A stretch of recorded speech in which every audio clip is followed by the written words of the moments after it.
नमस्कार, मैं अभिषेक उपाध्याय। आप देख रहे हैं टॉप सीक्रेट। ये तस्वीरें देखिए, ये विरोध राकेश टिकैत का जम करके विरोध, ये नारेबाजी, ये जिस तरह से लोग उत्तेजित हैं राकेश टिकैत को लेकर के काफी भड़के हुए हैं, इसकी कहानी समझिए। और एक तस्वीर अभी और आपको दिखाऊंगा, राकेश टिकैत की पगड़ी यहां पर गिरते हुए।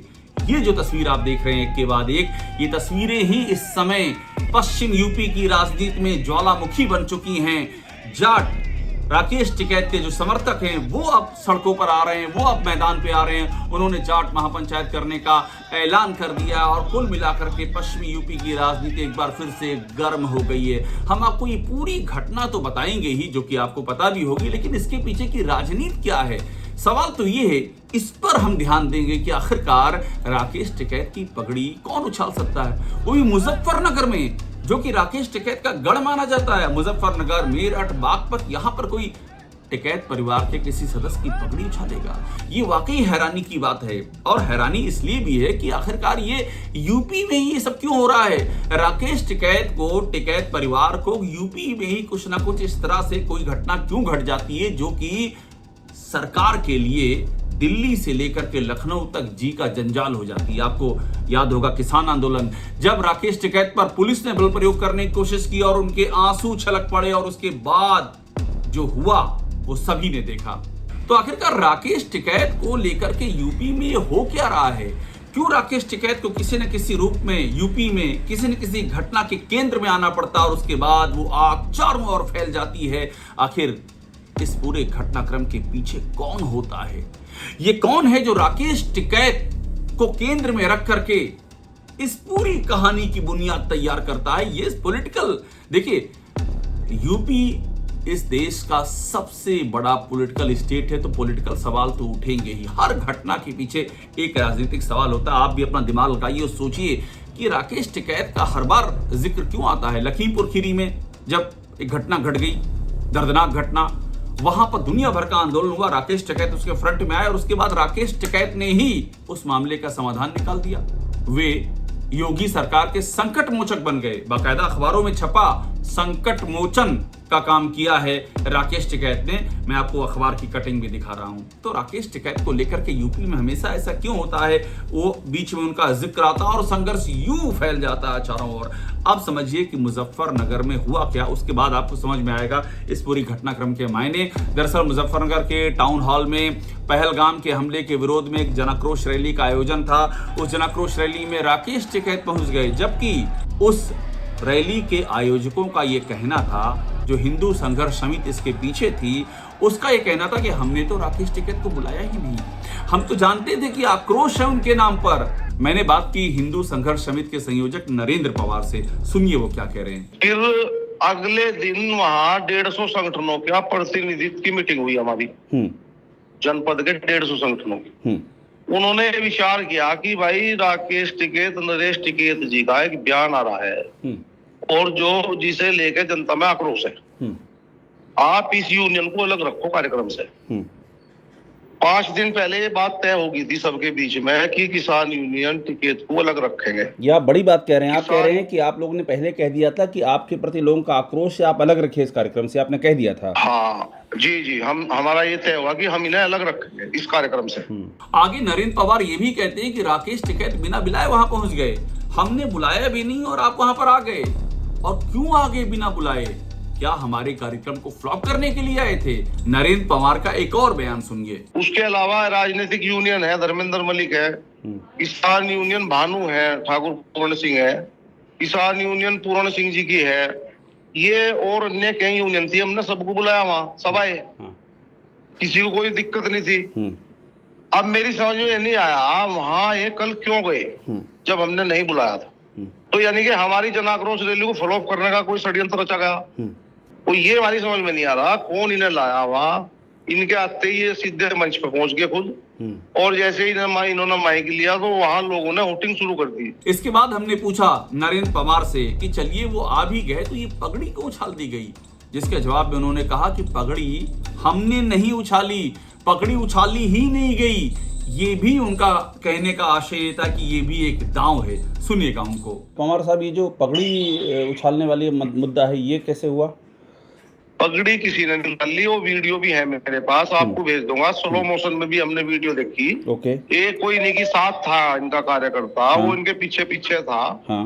और उसका हाथ लगा, वो पगड़ी जैसे गिरनी वो हुई तो उसी ने वो पगड़ी पकड़ ली, उसी ने वो पगड़ी दोबारा इन्हें उड़ा दी। उधर इन तस्वीरों के सामने आने के बाद पश्चिमी उत्तर प्रदेश की राजनीति में एकदम हाहाकार मच गया। टिकैत के समर्थक भी सड़कों पर आ गए, नारेबाजी करते हुए आगे बढ़ने लगे और साथ में एक ऐलान हुआ।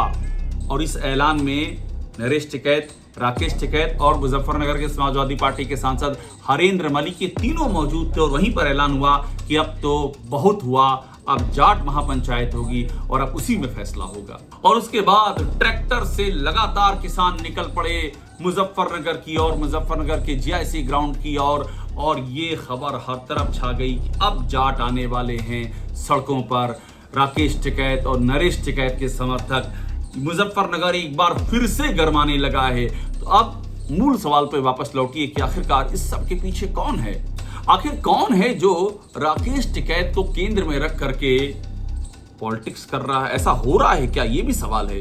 देखिए, मैंने आपसे पहले ही कहा था कि राकेश टिकैत कई मायनों में यूपी में बहुत ही महत्वपूर्ण हो चुके हैं। कभी वो सरकार का विरोध करते थे, अब वो सरकार की तारीफें भी करते हैं। मैं आपको एक नहीं कई जो हेडलाइन अखबारों की दिखा रहा हूं जो छपा है, जिसमें कि उन्होंने योगी सरकार की जमकर के तारीफ की, महाकुंभ पर भी तारीफ की, बहुत शानदार महाकुंभ कराया, किसानों के मुद्दे पर भी जमकर से तारीफ की कि फ्री बिजली दे रही, ये कर रही, वो कर रही। आलम ये भी हुआ कि राकेश टिकैत केंद्र की तो आलोचना कर देते हैं गाहे बगाहे, लेकिन योगी सरकार पे काफी मेहरबान रहते हैं। तो सवाल यही उठा कि आखिरकार लखीमपुर खीरी का मसला होता है तो राकेश टिकैत वहां जाते हैं और उसके बाद वो मामला पूरा पैचअप हो जाता है। बाकायदा अखबारों में छपता भी है कि संकट मोचन राकेश टिकैत योगी सरकार की तारीफें करते हुए नजर आते हैं। राकेश टिकैत की पॉलिटिक्स आखिर क्या है, आप जरा इस पे भी गौर कीजिए। राकेश टिकैत जो महान किसान नेता, और मैं महान किसान नेता इसलिए कह रहा हूं कि बाबा महेंद्र सिंह टिकैत, उन्होंने किसानों के लिए